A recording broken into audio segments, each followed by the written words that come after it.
Olá, seja muito bem-vindo, muito bem-vinda. Eu sou Vitória, sou disciplina de Direito Ambiental, hoje para estudarmos sobre o Sistema Nacional de Unidades de Conservação.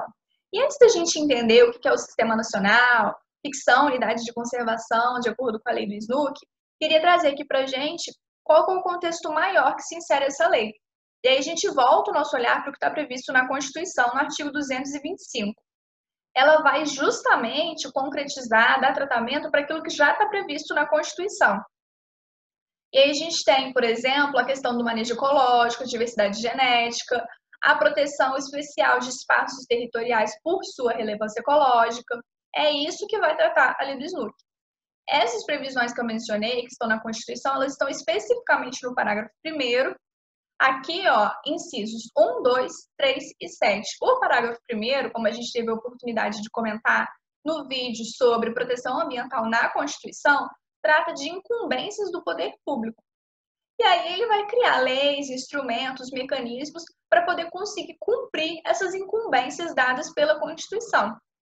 E o SNUC é um desses instrumentos criados, é uma dessas leis criadas justamente para poder alcançar aquilo que está previsto na Constituição e mais ainda, concretizar o direito fundamental ao meio ambiente ecologicamente equilibrado. Mas o que são unidades de conservação? E aí o artigo 2º, inciso 1, já coloca para a gente.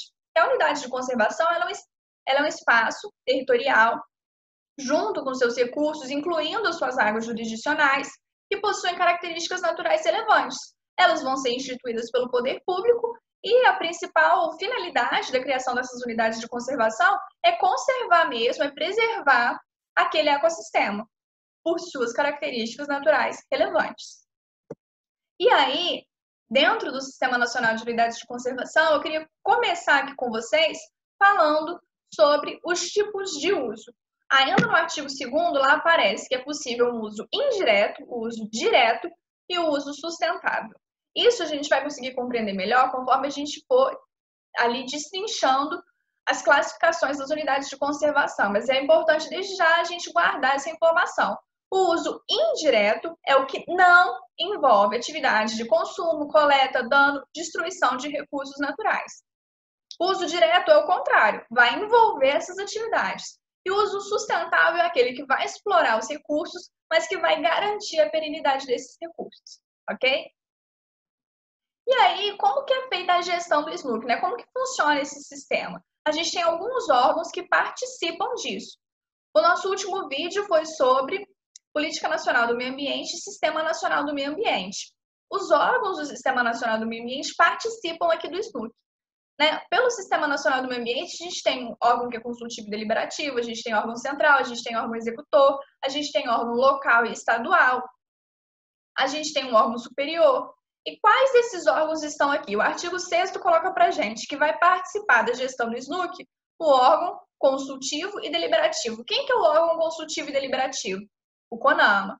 Participa também um órgão central. Quem que é o órgão central? O Ministério do Meio Ambiente. E participam os órgãos executores. Quem são os órgãos executores? O Instituto Chico Mendes e o IBAMA. E aí, no inciso 3 do artigo 6º, em caráter supletivo, órgãos estaduais e municipais podem subsidiar as propostas de criação, administrar unidades de conservação federais, estaduais e municipais nas respectivas esferas de atuação. Portanto, o exercício, a atividade dos órgãos estaduais e municipais, ela vai acontecer em caráter supletivo. No parágrafo único, aparece novamente que podem integrar o SNUC excepcionalmente, e a critério do CONAMA, unidades de conservação estaduais e municipais. Para além desses 3 órgãos que participam da gestão do SNUC, que é importante a gente saber, que é o CONAMA, o Ministério do Meio Ambiente, Instituto Chico Mendes e IBAMA, supletivamente, os órgãos estaduais e municipais, destacar aqui que o Instituto Chico Mendes ele é criado em 2017. Por isso está aqui a redação dada pela Lei número 11.516 de 2007. A gente também comentou sobre isso no último vídeo. E aí ele é o principal responsável por toda a gestão e pela atividade de executar o Sistema Nacional de Unidades de Conservação, ok? E aí, como que são criadas essas unidades? É disso que a gente vai tratar agora. Elas são instituídas pelo poder público, sendo que, anteriormente ao ato de instituição, é necessário que aconteçam estudos técnicos bem como consulta pública. E qual é o objetivo? Informar, determinar quais serão os limites, qual será a sua dimensão, qual será a sua localização. E agora é importante prestar atenção mais ainda. Por quê? O parágrafo 4º vai identificar uma exceção. Então, ele coloca que na criação de estação ecológica, ou reserva biológica, não é obrigatória a consulta de que trata o parágrafo 2º desse artigo. Então, se for ser criada uma estação ecológica, se for ser criada uma reserva biológica, não precisa fazer consulta. E aí, o parágrafo 6º vai tratar, uma vez criada essa unidade de conservação, da ampliação dos limites dessa unidade. E aí, o parágrafo 6º coloca assim: a ampliação dos limites de uma unidade de conservação, sem modificação de seus limites originais, exceto pelo acréscimo proposto, pode ser feita por instrumento normativo do mesmo nível hierárquico que criou a unidade. Então, a ampliação, ela pode ser feita por um instrumento normativo do mesmo nível hierárquico do que criou a unidade, desde que obedecidos os procedimentos de consulta que estão no parágrafo 2º, que não se aplicam para a estação ecológica e para a reserva biológica.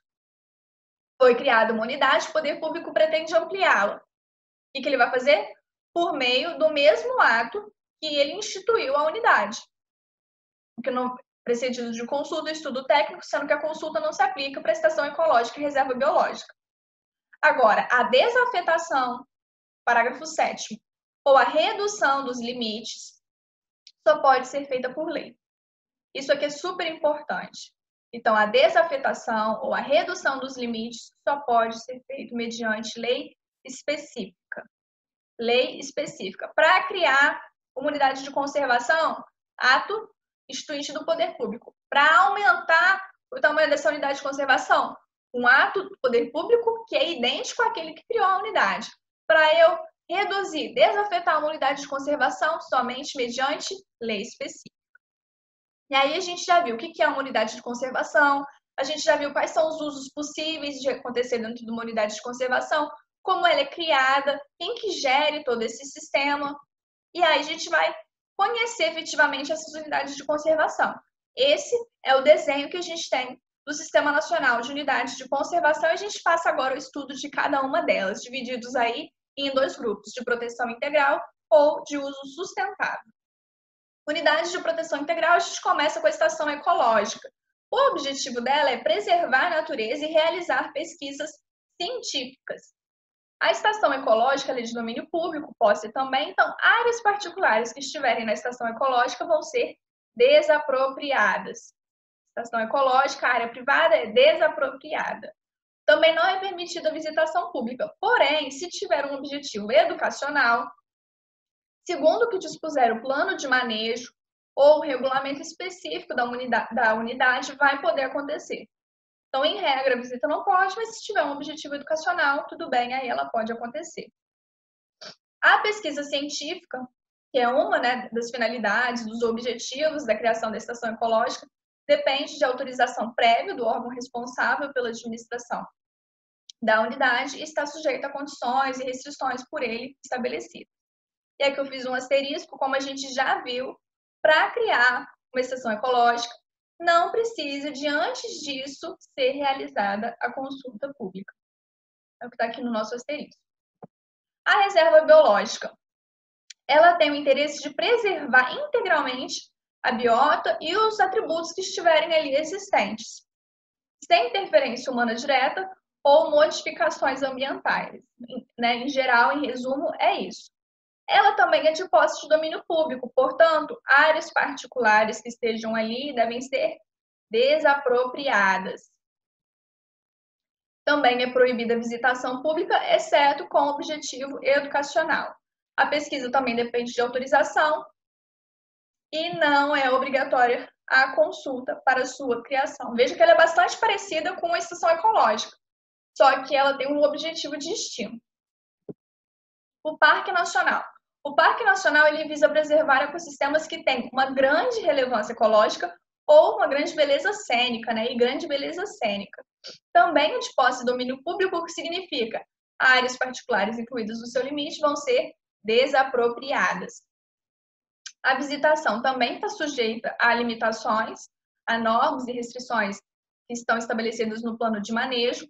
A pesquisa também depende de autorização prévia, e se esse parque for criado no âmbito estadual ou pelo município, né, vai se chamar parque estadual e parque natural. Então, se foi criado pelo estado, é um parque estadual. Se foi criado pelo município, um parque municipal. Aqui também você vê que é bastante semelhante, mas qual que é a diferença? O objetivo. Aqui é para preservar o ecossistema que tem uma grande relevância ecológica e beleza cênica, sendo que a visita é possível, apenas deve respeitar as normas daquilo que está no plano de manejo. O próximo é o monumento natural. O objetivo do monumento natural, como uma unidade de proteção integral, é preservar sítios naturais raros, singulares ou de grande beleza cênica. O monumento natural pode, aqui já é diferente, ó, pode ser constituído por áreas particulares, desde que essas áreas particulares sejam compatíveis com o objetivo dessa unidade de conservação. Agora, se não for compatível, havendo incompatibilidade, essa área vai ter que ser desapropriada. Então, você percebe que já é diferente. É uma unidade de proteção integral, mas ela já é diferente das anteriores, porque pode ter áreas privadas, desde que compatível com as finalidades, com o objetivo da unidade. A visitação está sujeita às condições e restrições estabelecidas no plano de manejo da unidade. Então, pode ter visitação, mas vamos respeitar aquilo que está no plano de manejo. A observação aqui realmente é em relação à possibilidade de ser constituído por áreas particulares. Refúgio da vida silvestre. Ele tem o objetivo de proteger ambientes naturais onde existem condições propícias, singulares para a existência ou reprodução de espécies, seja da flora local ou da fauna, inclusive migratória. Então, aquele ecossistema pode ser propício para uma espécie que sequer vive ali, mas que para se reproduzir se desloca até aquela área. Então, essa área deve ser protegida para garantir que essa espécie consiga se reproduzir. Esse refúgio da vida silvestre também pode ser constituído por áreas particulares, desde que seja compatível com a finalidade, né? Desde que esse uso, essa área particular esteja ali, seja compatível com a finalidade da unidade. Agora, se não for compatível, o que vai acontecer? A área vai ser desapropriada. É possível a visitação, né, desde que respeitadas as restrições, as condições que estão no plano de manejo, e a pesquisa científica também pode acontecer, mas ela tem que ser previamente autorizada pelo órgão responsável da administração. Agora a gente passa para as unidades de uso sustentável. Antes, veja bem, ela era de proteção integral. Não parece mais importante? É integralmente protegido. Se vocês forem perceberam, as áreas particulares elas não podiam existir, elas tinham que ser desapropriadas. E apenas em alguns casos poderia ser constituído por áreas particulares, desde que essas áreas não impactassem, não refletissem no cumprimento da finalidade da unidade. Agora, quando a gente está falando de unidades de uso sustentável, o próprio nome já diz para a gente o que é a finalidade dessa unidade de conservação. Então, perceba que ela é diferente da anterior. E a gente começa falando da APA. A APA é a área de proteção integral. Qual que é a característica dessa área de proteção integral? Ela é, em geral, extensa, tem ocupação humana, tem atributos abióticos, bióticos, estéticos, culturais que são importantes para a qualidade de vida e o bem-estar das populações que estão ali vivendo, ali inseridas. O objetivo é proteger a diversidade biológica e disciplinar o processo de ocupação, assegurando a sustentabilidade do uso dos recursos naturais. Percebe que já é bastante diferente do que a gente vinha comentando anteriormente.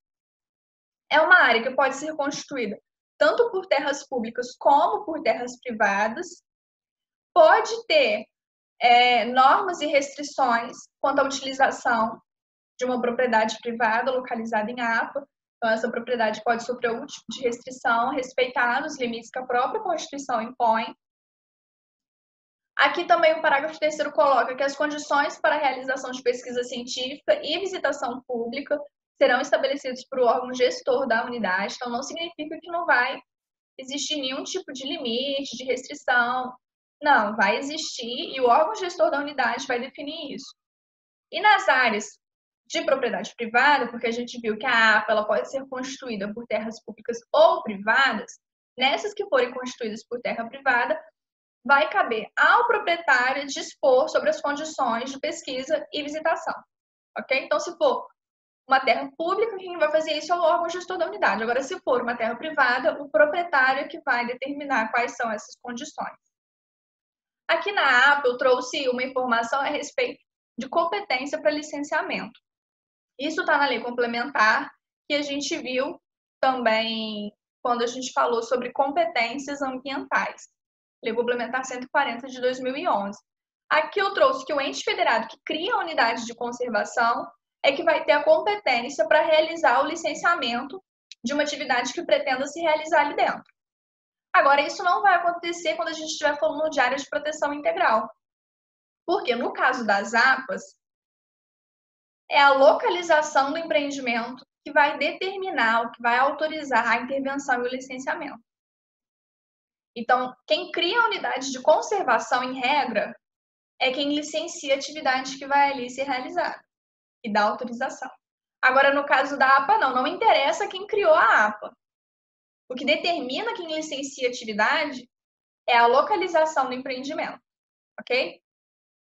Então, ela é uma exceção a essa regra de competência. Agora, as áreas de relevante interesse ecológico. Veja como ela é diferente da APA. Ela é uma área pequena, em geral, de pequena extensão, com pouca ou nenhuma ocupação humana, mas que tem características naturais extraordinárias. Ou então que abriga exemplares raros da biota. Então, por isso, relevante interesse ecológico.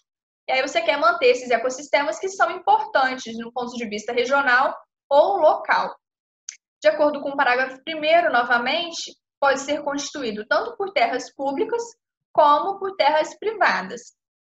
E também pode sofrer essas áreas aí limites, né? Podem ter estabelecidos normas e restrições para a utilização de uma propriedade privada que está dentro de uma área. Floresta Nacional.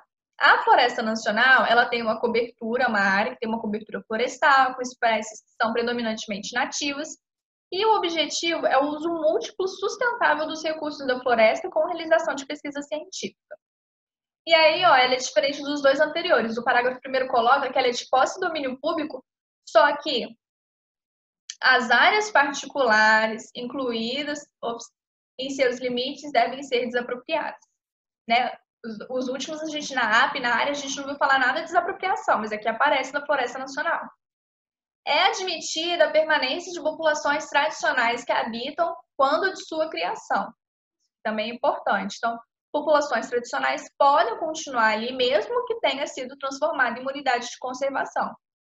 Presta atenção, a área particular que tiver ali deve ser desapropriada. O que não significa que que populações tradicionais não possam permanecer nessa unidade de conservação da Floresta Nacional. Não vamos confundir, ok? Pode ter visitação pública, respeitadas as normas do plano de manejo, pode ter pesquisa científica, que inclusive é incentivada, mas tem que ser previamente autorizada. Quando essa floresta se localizar, for criada por um estado ou município, você tem uma floresta estadual ou uma floresta municipal. A reserva extrativista, ela é uma área que ela é utilizada por populações extrativistas tradicionais. Por isso o nome extrativista. Então, é uma área que é usada por populações extrativistas. Que dependem, né, a subsistência, a sobrevivência dessas populações depende justamente dessa atividade. Aí cria-se uma área para garantir a perenidade, a sobrevivência desses recursos que alimentam, que nutrem essa população. É para proteger, como diz a parte final do artigo, os meios de vida e a cultura dessa população. A reserva extrativista é de domínio público e o uso é concedido às populações tradicionais. Então, a reserva extrativista é de domínio público e o uso é concedido às populações extrativistas tradicionais. Aqui, ó, as áreas particulares incluídas em seus limites devem ser desapropriadas. Mais uma vez, chamando a atenção para o fato de que não é porque é possível que populações tradicionais, aqui no caso extrativistas, ocupem, estejam no espaço da unidade de conservação, que áreas particulares também vão permanecer. Não, elas devem ser desapropriadas. Continuando sobre a reserva extrativista, pode visitação pública compatível com o interesse com o que está previsto no plano de manejo, pode pesquisa científica, que é incentivada, dependendo de autorização do órgão responsável, Aqui, ó, uma novidade, parágrafo 6º. É proibido, permanentemente proibido, caça amadorística ou profissional, exploração de recursos minerais, não pode.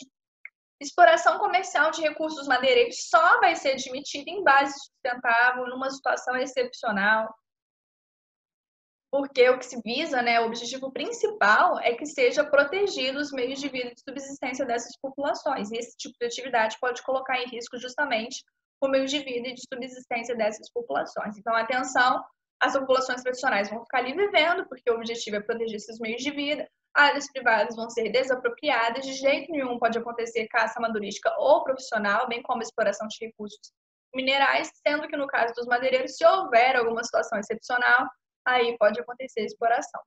Reserva de fauna. Aí você tem uma área natural com animais, né, espécies nativas, terrestres, aquáticas, residentes, migratórias. E aí você cria a reserva de fauna, né, com condições adequadas para a realização de estudos técnicos, científicos sobre o manejo sustentável, né, econômico sustentável desses recursos faunísticos. Ela, novamente, é de posse do domínio público, portanto, a área privada tem que ser desapropriada. A visitação é permitida, mas tem que estar compatível aí com a finalidade da unidade, com o que está previsto no plano de manejo. Também não pode acontecer a caça amadorística ou profissional, porque se você está querendo justamente proteger essas espécies, estudar sobre essas espécies, né, como é que você vai permitir a caça amadorística ou profissional? Então, aí o próprio nome da fauna, você não vai poder fazer caça amadorística ou profissional. Já conduz a gente para essa conclusão. A comercialização dos produtos e subprodutos resultantes das pesquisas obedecerá ao disposto na lei sobre fauna e regulamentos, é o que está no parágrafo 4º. Reserva de desenvolvimento sustentável. Ela é uma área que abriga população tradicional, cuja sua existência se baseia justamente em sistemas sustentáveis de exploração dos recursos naturais, que vão desempenhar um papel muito importante para a própria proteção e preservação daquele ecossistema. E aí você garante que essa população continue ali, continue desenvolvendo essa sustentabilidade, esse sistema sustentável, porque é assim que ela garante a proteção daquela área. A reserva de desenvolvimento sustentável tem como objetivo básico preservar a natureza e, ao mesmo tempo, assegurar as condições e os meios necessários para a reprodução e melhoria dos modos e qualidade de vida daqueles que estão ali situados, daquela população tradicional. Elas são de domínio público, sendo que as áreas particulares incluídas no seu domínio devem, quando necessário, desapropriadas, ok? Então, devem ser, quando necessárias, desapropriadas, de acordo com o que dispõe a lei. Continuando, o parágrafo 5º vai trazer o tipo de atividade que pode ser desenvolvido na reserva de desenvolvimento sustentável, né? Na verdade, vai trazer as condições. Então, você pode ter visitação pública? Pode, mas tem que estar compatível com o plano de manejo. Pode realizar pesquisa científica? Pode, mas tem que ter prévia autorização do órgão. Para você permitir também a realização de atividades ali dentro, você tem que considerar a dinâmica da própria população tradicional, o tamanho dessa população e o tamanho da própria unidade. E ali no 4º fala que pode explorar componentes do ecossistema em regime de manejo sustentável, pode substituir inclusive a cobertura vegetal por espécies cultiváveis, mas você tem que estar observando as questões de zoneamento, as limitações legais e o plano de manejo da área.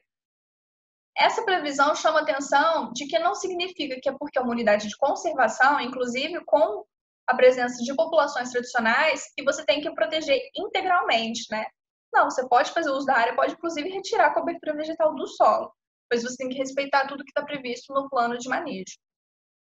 A reserva particular do patrimônio natural já é uma área privada, e não tem dúvida, ela é uma área privada, gravada com perpetuidade, com o objetivo de conservar a diversidade ecológica. Ela, né, só poderá ser permitida conforme se dispuser em regulamento a pesquisa científica e a visitação, que tem um objetivo turístico, recreativo e educacional. Então, isso tem que estar previsto no regulamento da Reserva Particular do Patrimônio Natural. E aí, os órgãos que integram o SNUC, como é uma área privada, vão dar orientação técnica e científica para o proprietário, para ele poder elaborar um plano de manejo. Plano de manejo, ou então de proteção e de gestão da unidade. E aí a gente passa a falar das zonas de amortecimento e corredores ecológicos, né? Então, menos a APA, a área de proteção ambiental, e menos a reserva particular do patrimônio natural, todas as outras unidades de conservação têm que ter essa zona de amortecimento ou então esses corredores ecológicos. E o que são essas áreas, né? Imagine, você tem uma unidade de conservação, e no próximo slide vai dar para visualizar melhor.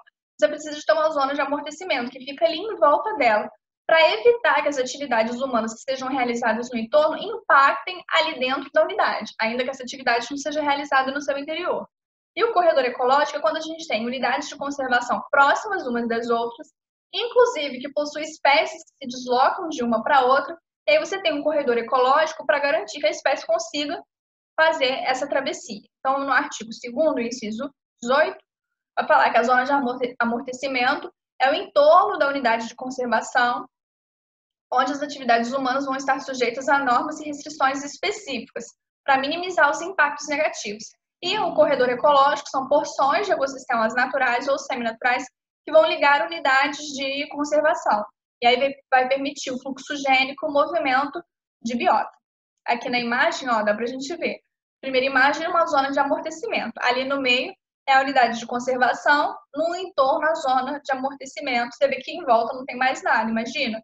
Fosse direto a unidade de conservação e o que está em volta. E a segunda imagem é o corredor ecológico. Você tem duas unidades de conservação próximas e um corredor ecológico propiciando esse fluxo gênico e de espécies, de animais. Caminhando para o final, como a gente comentou ao longo de alguns dos tipos das unidades de conservação, elas precisam ter um plano de manejo. Então, o artigo 27 coloca: as unidades de conservação devem dispor de plano de manejo. Esse plano de manejo tem que incluir o quê? Que tipo de informação? A área da unidade, as zonas de amortecimento, o corredor ecológico. Então, não é apenas a unidade em si, incluindo as medidas com o fim de promover a integração à vida econômica e social das comunidades vizinhas. A gente vai ver que, inclusive, nesse plano de manejo, que vão constar algumas informações a respeito da visitação e da pesquisa científica. Não foi isso que a gente viu? O parágrafo 3º coloca que esse plano de manejo ele tem que ser criado dentro de um prazo. O plano de manejo de uma unidade de conservação deve ser elaborado no prazo de 5 anos a partir da data de sua criação. Foi instituída pelo poder público 5 anos para poder produzir esse plano de manejo da unidade. Ok? De acordo com o artigo 2º, inciso 17, o plano de manejo é um documento técnico mediante o qual, com fundamento nos objetivos gerais, a unidade de conservação vai estabelecer o seu zoneamento e as normas que devem presidir o uso da área, o manejo dos recursos naturais, inclusive a implantação de estruturas físicas que sejam necessárias à sua gestão. Caminhando para o final, eu gostaria de fazer aqui um parêntese para falar que os OCIPs podem participar da gestão de unidades de conservação, e aí eu recomendo a leitura desse artigo, mas é só para fazer esse parêntese mesmo, que as OCIPs podem participar da gestão de unidades de conservação e trazer uma decisão do Supremo Tribunal Federal relacionada ao artigo 36, parágrafo 1º, que estabelecia um percentual mínimo no caso de uma atividade ser realizada dentro da unidade de conservação e ela ter que aplicar parte do seu ganho, do seu valor, para a recuperação, para compensação ambiental. E esse valor mínimo seria de 0,5%. O STF vai falar que essa expressão, estabelecendo um patamar mínimo, ela é inconstitucional. Então, ali, ó, ação direta de inconstitucionalidade relacionada ao artigo 36 e seus parágrafos da lei do SNUC. E aí, no item 5, ele coloca que é inconstitucional a expressão não pode ser inferior ao 0,5% dos custos totais previstos para implantação do empreendimento. Esse valor da compensação compartilhamento tem que ser fixado proporcionalmente ao impacto depois de um estudo. Isso significa, no final, que aquela previsão que está no artigo 1º, ela vem ser alterada porque vai ficar a cargo do órgão licenciador, caso do IBAMA, vai ficar a cargo desse órgão, o IBAMA determine, né, qual que é o valor da compensação ambiental, atento ao princípio da razoabilidade, da proporcionalidade, mas não necessariamente esse patamar de 0,5%, ok? Bom, O que a gente tinha para conversar sobre SNUC é isso.